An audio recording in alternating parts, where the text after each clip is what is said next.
আজকে hepatitis B virus নিয়ে কথা বলবো। হেপাটাইটিস বি ভাইরাসটি সাধারণত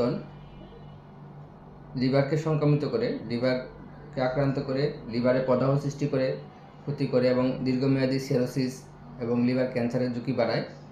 আর এটি সাধারণত ঝুঁকিতে আছেন কারা?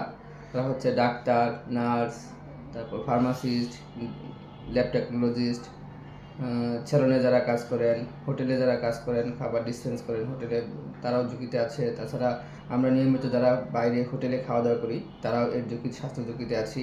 বিশেষ করে এটা যেভাবে ছড়ায়, এটা হচ্ছে লালার মাধ্যমে ছড়াতে পারে, রক্তের মাধ্যমে ছড়ায়, অনিরাপদ শারীরিক সম্পর্ক, তারপর সিরিঞ্জ, গর্ভকালীন মায়ের যদি আক্রান্ত থাকে তাহলে বাচ্চা হতে পারে।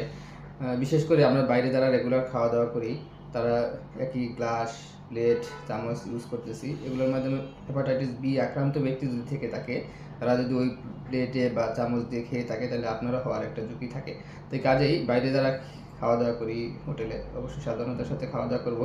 সেক্ষেত্রে সবাইকে ভ্যাকসিনের আওতা নিয়ে আসতে হবে। এটাই কোনো এরকম চিকিৎসা নেই, এটার প্রতিকার হচ্ছে আপনাকে ভ্যাকসিন দিতে হবে, হেপাটাইটিস বি এর ভ্যাকসিন দিতে হবে। হেপাটাইটিস বি এর ভ্যাকসিন দেওয়ার ক্ষেত্রে সবারই নেওয়া উচিত এটা। তাকে যারা ঝুঁকিতে আছে তারাও, আপনি যারা সবাই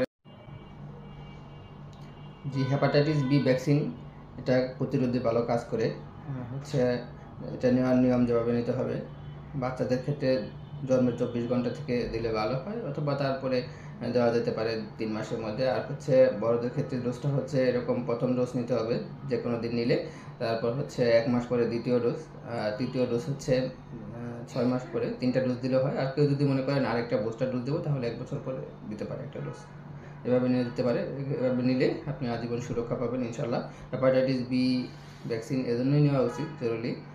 না নিলে আপনি যে কোনো সময় এটি আক্রান্ত হতে পারেন। আপনার নিজেকে সুরক্ষিত রাখতে হেপাটাইটিস বি অবশ্যই জরুরি।